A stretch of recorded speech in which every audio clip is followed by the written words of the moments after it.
primitive fire pits to root cellars, Grandpa's off-grid hacks wilderness experts still use. Your grandfather never took a wilderness course. He never watched a YouTube tutorial. He never owned a fire starter app. Yet he could build a fire in the rain that stayed burning through the night. He understood something modern survival instructors are only now rediscovering. The oldest methods aren't primitive because they lack sophistication. They're primitive because they require you to think like the land itself. Here's what most people get wrong about off-grid living. They assume ancestral knowledge was abandoned because something better came along. Not true. These techniques were buried beneath regulations, corporate marketing, and the sheer convenience of central systems.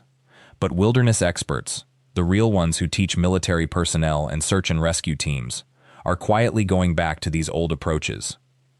And they're finding something unsettling.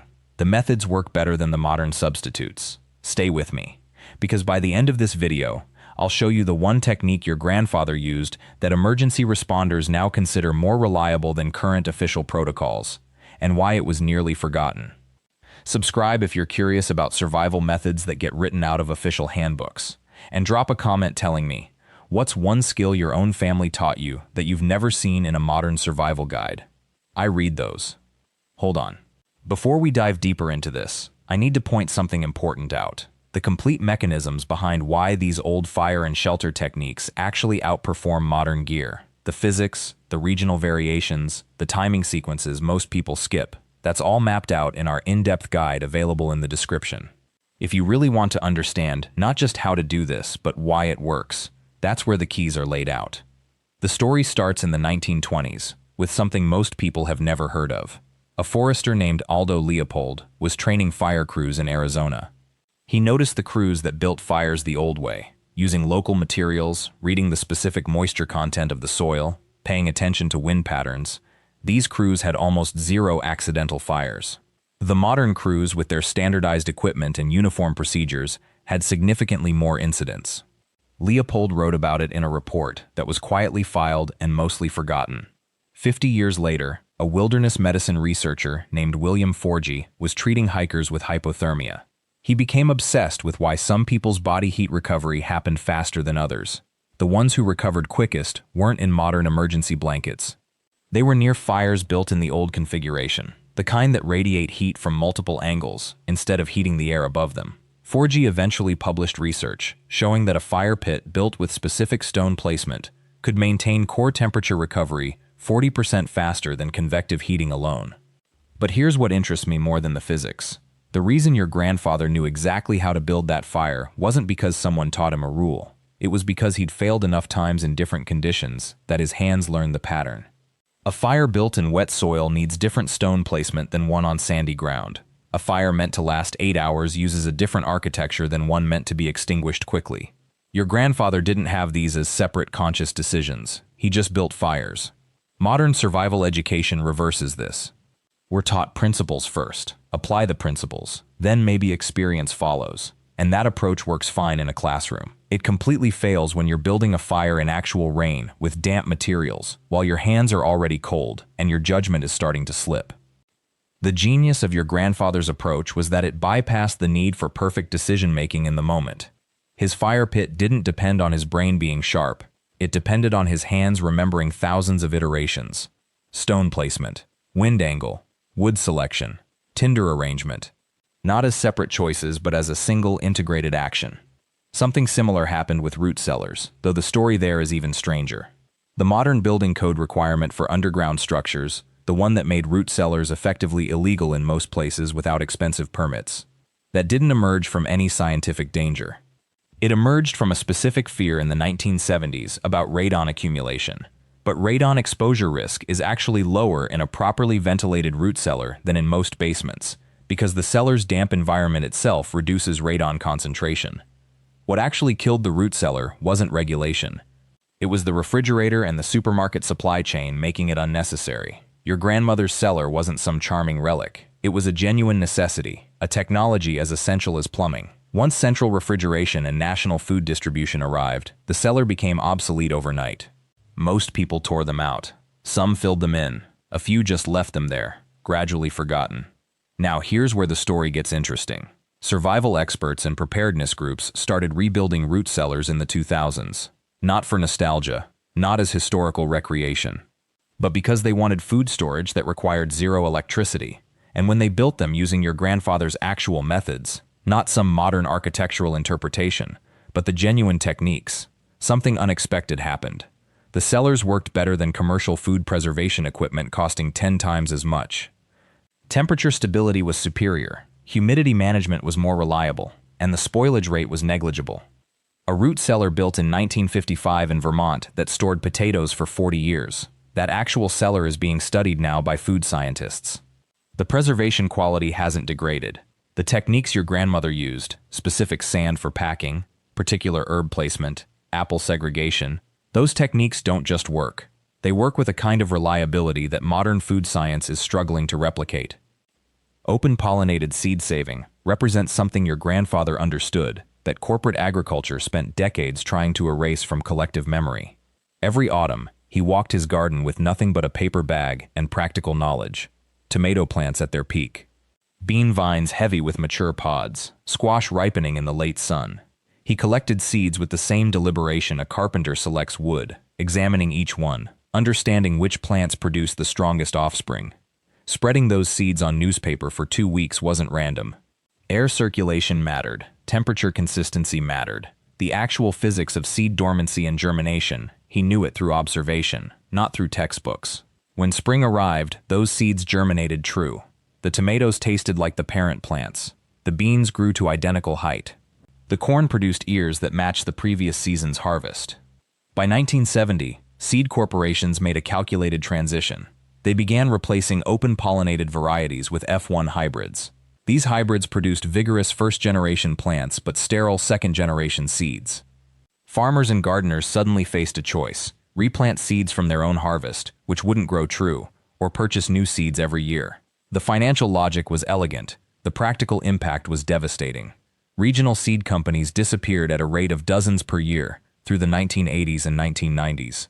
By 2010, 3 corporations controlled approximately 60% of the global seed market. Your grandfather's garden had represented food independence. You collect seed once, you save it, you plant it year after year. That cycle was broken deliberately. Not because hybrid seeds were superior, they weren't always, but because hybrids created a market where there had been none. Every spring, gardeners became customers. That transformation happened within a single generation. Traditional food fermentation sat in a similar position. Your grandmother didn't ferment vegetables as a trendy health practice. She fermented them because fermentation transformed the nutritional profile of food and extended shelf life without refrigeration. Cabbage became sauerkraut. Cucumbers became pickles preserved in salt brine. Root vegetables were layered with salt in ceramic crocks. The fermentation process created lactic acid bacteria that were natural preservatives and digestive aids. The microbiota in a properly fermented jar remained stable for years. A single crock could sustain a family through winter. The cost was salt and time. Neither resource was scarce in a subsistence economy. The process was so reliable that your ancestors documented it in family recipes passed through generations. Not fancy recipes, practical instructions, grandma's specific proportions, her particular timing, the exact crock size that worked best in her specific cellar. Before we need to pause for something crucial, and this genuinely impacts how you approach what comes next, I want to remind you that the complete, detailed breakdown of these historical preservation techniques and the exact mechanisms that made them work is available in our full guide. It's in the description and pinned at the very top of the comments. The guide walks through every step of fermentation timing, root cellar humidity calculations, seed viability testing, and water preservation, the underlying principles that made these systems function. It's a resource worth having if you're serious about understanding this territory. Commercial canning came into widespread use after 1880. It worked. It genuinely did preserve food effectively, but it required specific equipment, consistent technique, and financial investment. Fermentation required salt, time, and a crock. The transition from fermentation to canning happened alongside industrialization. Factories began producing canned goods. Retail stores stocked them. Convenience replaced technique. Your grandmother's fermentation knowledge became obsolete because manufactured alternatives existed, not because fermentation actually stopped working. Food scientists now acknowledge what they spent decades overlooking. Fermented foods contain beneficial bacterial cultures that raw preservation cannot provide. The probiotic density in a properly fermented jar exceeds what yogurt or other commercial fermented products deliver. Your grandmother knew this intuitively. She couldn't name lactobacillus or explain probiotics in modern terminology, but she understood that people who ate fermented foods experienced better digestion. She observed this repeatedly across decades. That observation was empirical science, conducted in a kitchen instead of a laboratory. Primitive food smoking involved hanging meat or fish in a structure exposed to smoke from a controlled fire. The smoke served multiple functions simultaneously. It dried the meat tissue, reducing water content and preventing bacterial growth. It deposited antimicrobial compounds directly onto the food surface. It created flavor. Indigenous cultures across North America, Europe, and Asia all developed smoking techniques independently. That convergence suggests the practice emerged from genuine functional necessity, not cultural accident. A smoked venison haunch could remain edible for months at room temperature. A smoked salmon maintained quality for weeks even during warm weather. Your ancestors understood smoke density and fire temperature. They knew certain woods, hickory, oak, applewood, produced superior results. They adjusted smoking duration based on meat thickness and desired preservation intensity. This wasn't guesswork. This was repeatability, mastered through hundreds of seasons of accumulated trial and failure. Commercial refrigeration made smoking seem quaint. Why smoke meat when you could freeze it? The answer your grandfather might give. Freezing requires continuous electricity. Smoking requires wood. One resource disappears during power failures. The other grows in the forest around your property. That distinction matters more than most people recognize.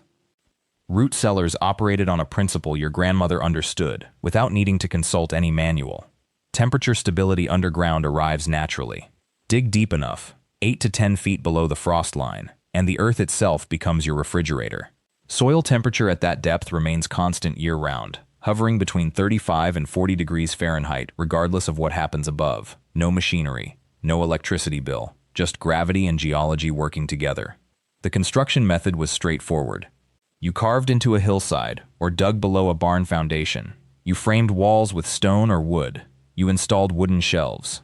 Ventilation came from 2 pipes, one near the floor, one near the ceiling, allowing stale air to escape while fresh air entered naturally through convection. Humidity management required attention.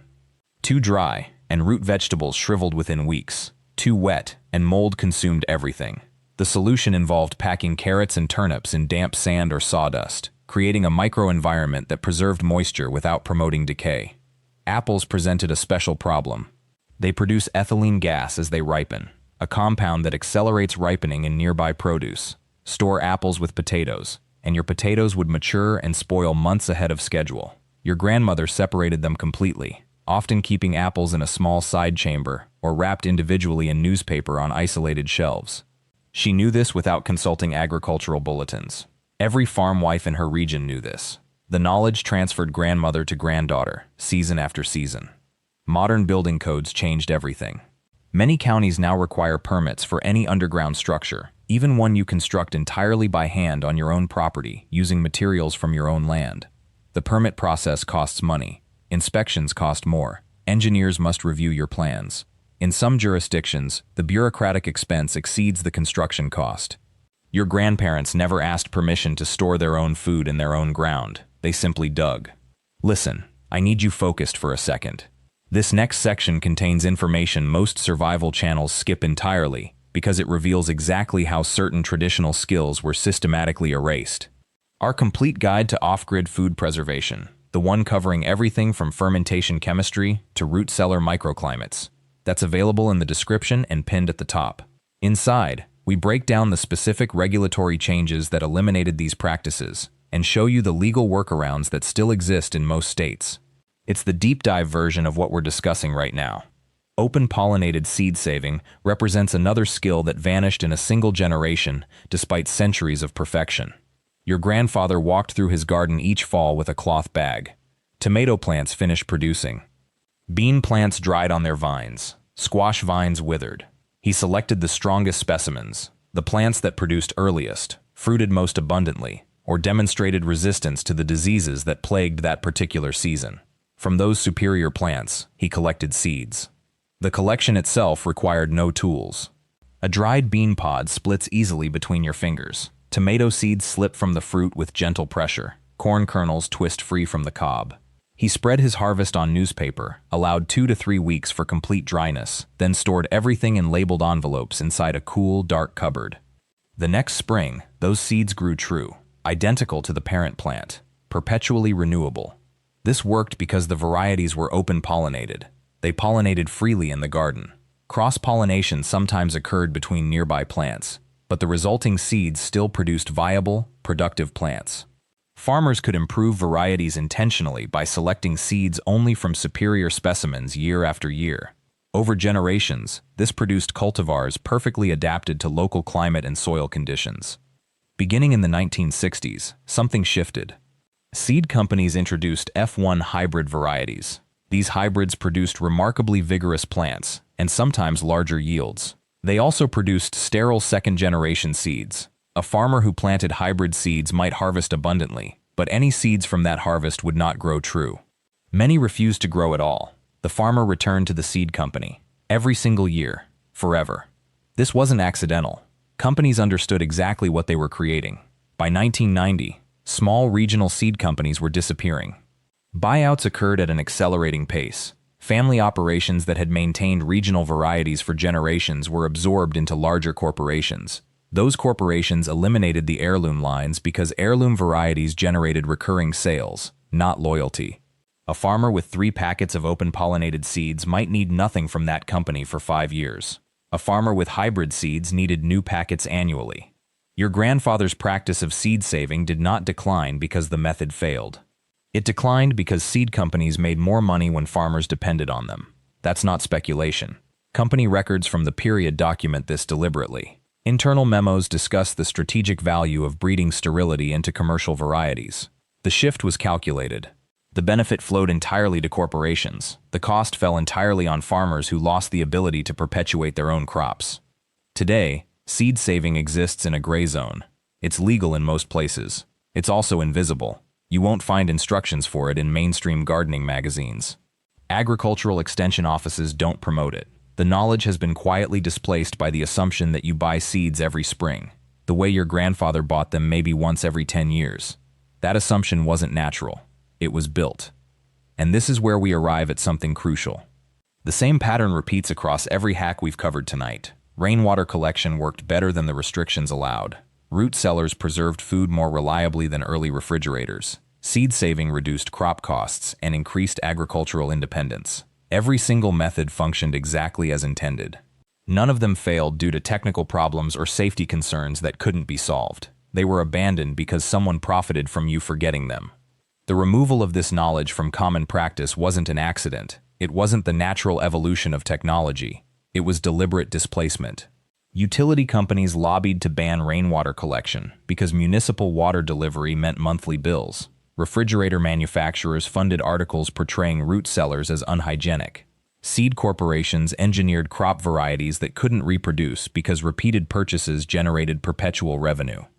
Each hack represented autonomy. That's what made them dangerous to people selling you solutions. Your grandfather didn't need permission to catch rain. He didn't need a permit to dig a cellar. He didn't need contracts or annual fees or quarterly earnings reports. He needed knowledge, land, and time.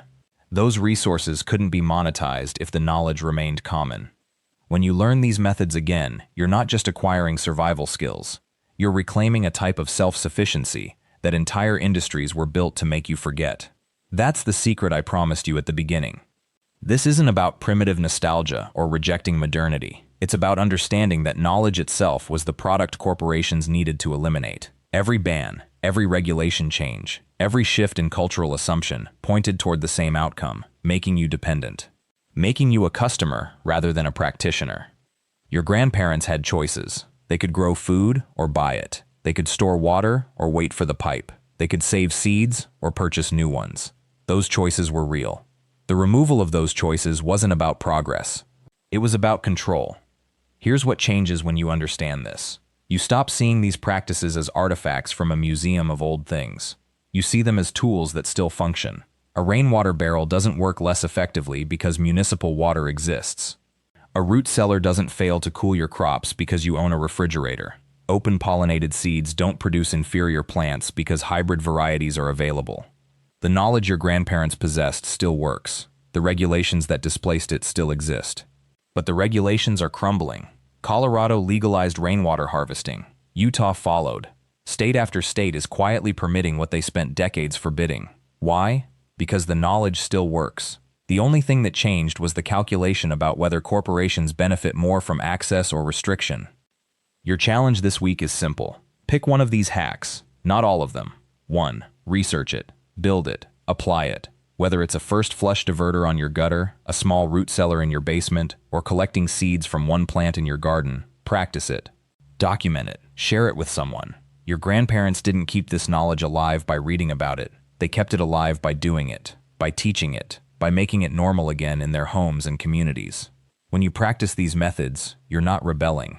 You're remembering. You're refusing to accept that forgetting was inevitable. Knowledge that took centuries to develop didn't vanish because better methods appeared. It vanished because someone made money from its absence. Knowing that changes how you approach self-sufficiency entirely. That's what your grandfather understood, and that's what modern wilderness experts are quietly admitting again. The hacks work. They always worked. The only thing that needed to change was our willingness to remember them. Thanks for watching all the way through. If this landed with you, subscribe and hit the notification bell so you never miss when we upload new content. Drop a comment below sharing which hack you're trying first. Your experience helps other people in this community decide what to test in their own spaces. I'll see you on the next one.